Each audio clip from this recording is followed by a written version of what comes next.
Hello guys! Welcome back to my channel.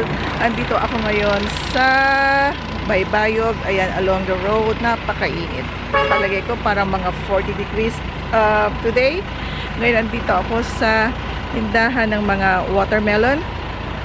Let's show you around. So ayan, dami ng tindang watermelon. Kaso ngayon wala silang yung yellow. Anong tawag sa yellow? Sweet gold po. Ah, sweet gold. Yes. Anong pangalan mo, Ading?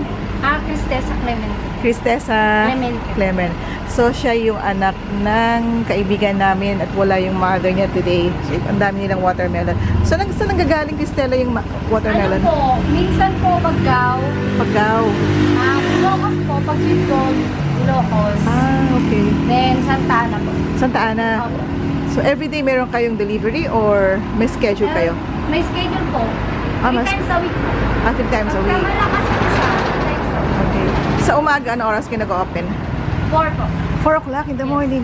Tapos at night, 11 po. 11. Kaya pala one time, ano pa, may mga ilaw pa. Opo. So, Hindi po kami nagpapatay ng ilaw. Okay, pero until 11, pwede silang bumili. Opo. Wow, ayan. So, ang dami ng tinda. Wala ngayon yung yellow golden. Opo. Wala po sweet gold. Mamaya pa po. Mamaya pa, o sige. Next time, babalik ako. Okay, thank you. Thank you po.